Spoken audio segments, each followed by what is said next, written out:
Dia tuh orang yang paling beragama di situ adalah orang yang paling nggak menyenangkan. Jadi apa yang dimaksud film ini gitu? The Talkies, ngomongin film sama Bayu dan Edoy. Selamat datang di The Talkies with Bayu and Edoy. Oke, untuk episode kali ini kami akan membahas film Surga yang Tak Dirindukan Part 3. Dengan Pras. Jika kamu memperbaiki diri dan memelihara diri, maka Allah akan menyayangimu dan mengampuni segala dosa. Surga yang Tak Dirindukan 3 nih, Bay. Lo udah nonton 1-2-nya? Sudah.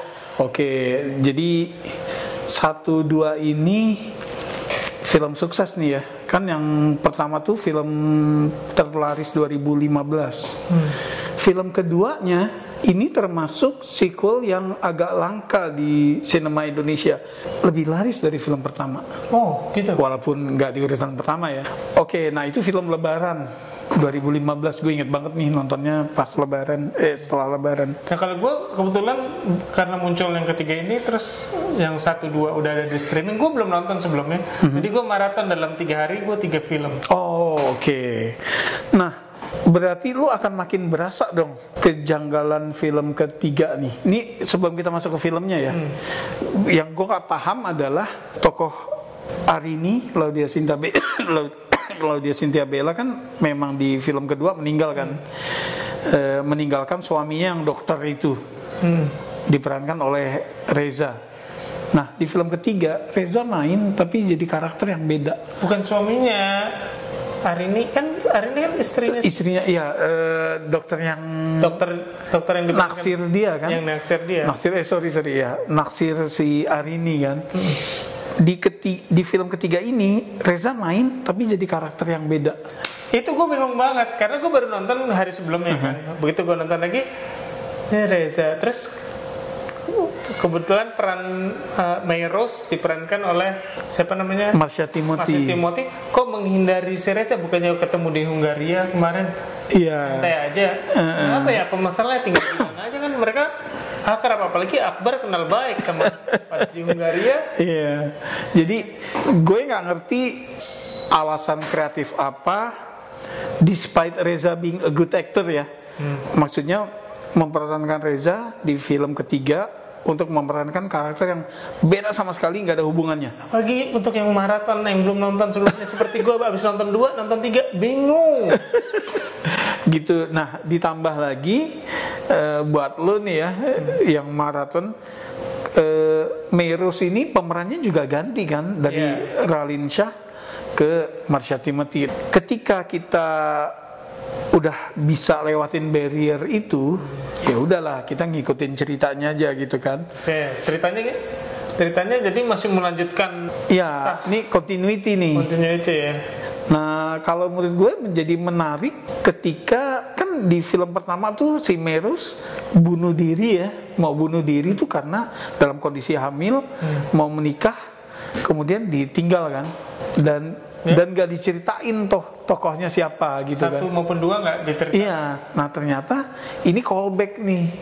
Callback. Nah tokohnya itu adalah Ray yang diperankan oleh Reza gitu kan.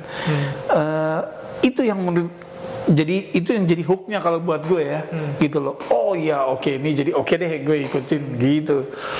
Mungkin itu akan jadi hook yang menarik ya, tapi begitu gue masih memandang Reza pada saat nonton pertama sebagai dokter di Hungaria gitu.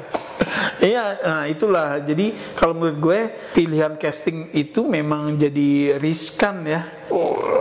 Gue rasa masih banyak aktor yang sama baiknya dengan Reza untuk peran inilah gitu, kayak kecuali semuanya lagi nggak available gitu ya. Gue nggak ngerti juga sih keputusannya apa gitu loh. Emang agak ngeganggu sih di awal-awal gitu. Film ini lo suka atau nggak deh? Gue ngelihat film ini, jadi gue suka yang film pertama kan. Oke. Yang kedua itu lo suka juga kan yang pertama kan? Gue suka yang pertama. Iya. Yang kedua gue nggak suka.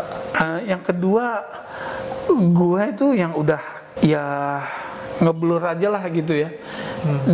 Nggak kesimpen nih di kepala gue. Ya penuh kebetulan mereka jadi pergi ke Hungaria.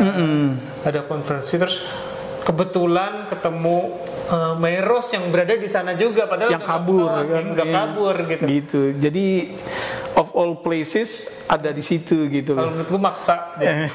Nah, yang ketiga ini justru gue suka, jadi kayak lu nggak nonton yang kedua sebenarnya nggak apa-apa deh, lo skip ya, kecuali tokoh hari ini kok tiba-tiba nggak ada di ketiga Oke, gitu. jadi ini dari pertanyaan gue mungkin gini ke lo Doy. Tokoh utama di film Surga yang Tak Dirindukan ini kan Pras ya. Iya, Fedi Nuril. Pras, kalau menurut gue di sini digambarkan dia sebagai orang yang taat beragama, yang paling beragama. Tapi di film ini juga diperlihatkan ke kita bahwa dia tuh orang yang paling beragama di situ adalah orang yang paling nggak menyenangkan. Jadi apa yang dimaksud film ini gitu, Bang? Iya. Tujuan film ini tuh memang orang beragama nggak selalu menyenangkan ya. Menurut lo gimana? Ya, pertama kalau menurut gue tanpa menyerang pribadi gitu ya, Fedi Nuril menurut gue tuh misterius kenapa dia bisa dipilih main di banyak film sih, Bay. Terutama ya di film-film itu dia yang direbutin cewek-cewek gitu. Karena actingnya flat kalau menurut gue. Kalau menurut gue dia nggak ada karismanya gitu loh, Bay. Ya. Nah, ketika dan peran-peran dia kebanyakan tuh jadi orang yang lurus banget. Ya. Lu kalau nemuin karakter yang lurus banget di film yang perlu ada konflik segala macam, tokoh kayak gini biasanya nggak menyenangkan. Gue jadi inget ketika lo nanya gini, gue jadi inget tokoh Woody di film Toy Story 4. Ya, dia yang lurus banget ya. Menurut gue jadinya nyebelin. Kita harus begini, kita harus ini. Tapi harusnya dia, moral guide-nya dia tuh membuat celaka orang lain gitu loh. Nah, ini juga gini gitu ya. Gue tapi gini, gue mau fokus di apa yang bikin gue menikmati film ini sih, baik. Pertama, callback ke film pertamanya. Ya, bahwa akhirnya ada penjelasan nih. Ya, si tokoh orang yang meninggalkan Meros di pelaminan. Nah, kedua tadi yang tokoh Pras di film pertama itu Arini yang bilang bukan ini surga yang aku rindukan. Di film ketiga si Pras yang ngomong gitu ke Meros. Ya, jadi menurut gue ini callbacknya menarik gitu kan. Itu jadi gue akhirnya kalau menjawab pertanyaan lo tadi, gue suka apa enggak film ini? Kalau menurut gue ini film dengan banyak kelemahan tapi seru. Gitu ya, seru aja nih filmnya kalau menurut gue. Nah, terus si tokoh Reza ini menurut gue jatuhnya jadi villain karena dia maksain kan, mau merebut istri orang lain. Iya, gitu loh, dengan pakai skemanya dia gitu kan. Iya, gue mungkin dari awal gue udah ngerasa satu masalah Reza itu ya. Yang berasa di gue casting. Yang kedua, gue ngerasa seperti juga film kedua sama nih masalahnya adalah maksa gitu. Maksud gue si Akbar udah sekolah di situ. Ini kebetulan banget kepala sekolahnya adalah ketua yayasan ya. Ketua yayasannya adalah mantannya si Meros. Kebetulan, maksudnya convenient banget gitu. Iya. Seperti juga itu ke Hungaria, all country tiba-tiba ada si Meros, iya. Itu jadi kalau bicara kelemahan yang kayak pertama kali ketemu si Meros sudah di jendela. Iya. si Rio di jendela dia cuma gini-gini. Kayaknya mobilnya udah jalan cukup jauh dan kalau ngeliat dari editingnya atau pas nabrak masih di halaman sekolah. Masih bisa lari kita. Masih di halaman sekolah gitu ya. Iya. Itu. Terus tapi tadi ya gue bilang si tokoh si Reza ini villainnya, tapi menurut gue biangnya nih justru biang villainnya, main villainnya adalah si Lydia Kandau nih. Oh iya, Oma ibunya Ray.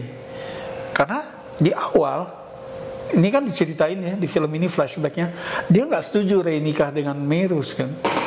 Terus di sini dia pengen merayu Ray Meros untuk balik lagi pisah dari suaminya. Gila nih. Iya. jahat banget nih orang nih dengan segala kepolosannya ya. Gitu. Tapi ya menurut gue akhirnya gue ngerasa ini memang ya udahlah seru-seruan gitu. Maksudnya it's enjoyable. Walaupun too convenient kalau menurut lo kan, banyak kebetulannya segala macam, terus adegan jatuhnya si Meros itu sama ya gue gitu ngerasa mungkin nggak tahu dari source materialnya atau gimana, yang jelas mestinya punya opportunity untuk nunjukin bahwa orang yang Muslim nih bisa menyenangkan juga ke istrinya, ke anaknya, tanpa harus kaku, kuno, konservatif abis, tapi dia bisa ini loh pandangannya nih kayak gini loh dia. Tapi enggak, dibilang oke ini orang Muslim yang taat ya asshole. Gitu aja gue ngerasa. Tapi menurut gue ya ini gue nonton sekali, gue rasa cukup ya. Yang ketiga ini gue nonton sekali cukup, seru-seruan aja. Ya. Gitu. Nah gue yang film pertama nonton 2 kali loh, baik dua-duanya di bioskop. Itu gue ngeliat pas gue nonton yang pertama, gue bilang aduh oke nih bagus, gue suka. Kenapa? Dan begitu yang kedua ketiga gue ngerasa flat. Kalau nggak salah, correct me if I'm wrong, silakan tulis di komen kalau salah. Bukunya tuh cuma 1, Bay, Surga Yang Tak Dirindukan. Jadi sequelnya ini 2 dan 3 ini memang nggak ada source materialnya, jadi cerita asli gitu loh. Oh ya, memang endingnya itu membuat opportunity sih ada untuk bisa open, ada sequelnya ya. Silakan tulis di komen. Kebetulan kita belum sempat riset ya apakah memang bukunya ada sequelnya apa enggak, tapi setahu gue sih cuma 1, Surga Yang Tak Dirindukan. Nah menurut gue kalau bicara film religi gitu ya, konteksnya religi yang tadi lo bilang, konflik dia di film pertama tuh asik banget kan, ya bahwa gue berusaha menyelamatkan nyawa orang dengan menikahi dia, tapi di sisi lain gue membohongi keluarga gue gitu kan. Jadi mana yang benar nih, mana batasan benar, mana batasan salah, dan teman-temannya juga kan ngasih ngingetin itu ya. Sama itu kan temennya si yang Kemal, yang diperankan Kemal tuh sebagai orang yang paling beriman. Amran. Yang paling asshole, ya kan? Nyebelin. Jadi emang nih film religi, gue gak ngerti maksudnya. Ya gitulah gitu. Tapi gue paling enggak film ketiga ini mengingatkan gue akan keseruan film pertama sih, Bay. Adegan yang gue paling ingat tuh kayak di film pertama tuh kayak yang selisipat di apotik gitu ya. Oh iya. Itu kan seru ya, Bay ya. Gitu loh. Gitu. Kalau yang ketiga ini buat seru-seruan, tapi memang nggak sebagus yang pertama. Yang kedua menurut gue udah yang paling buruk lah ya. Gitu. Tapi tetap nggak ngejelasin kenapa, alasan kreatif apa memilih Reza memerankan karakter yang beda di sini. Maksud gue ya udah, kalau emang karakternya baru, karakter beda, ya aktor lain lah, biar paling nggak di setengah jam pertama kita nggak dibikin bingung gitu loh. Apalagi kan Merosnya juga ganti kan, gitu loh. Jadi agak kerja keras nonton yang ketiga ini. Mungkin kalau Meros gue masih memaafkan karena mungkin umurnya udah lewat, sehingga harus diperankan oleh yang lebih matang. Lebih matang misalnya, oke, dimaafkan. Oke, skor gue buat gue ini seru-seruan, tapi gue nggak bisa bilang ini film bagus, dan gue mungkin nggak akan nonton 2 kali. 5,5 cenderung ke 6. Gue kasih 5. Oke. Gitu deh. Surga Yang Tak Dirindukan bisa nonton di Disney Plus mulai 16 April sebetulnya. Jadi emang buat Ramadan nih. Silakan tulis di komen suka atau enggak, kasih masukan kita soal novel aslinya, ada sequelnya apa enggak, kita nggak tahu nih. Yang novelnya kan dari Asma Nadia nih ya. Gitu. Subscribe, like. Makasih udah mampir. Sampai ketemu di episode berikutnya. Salam.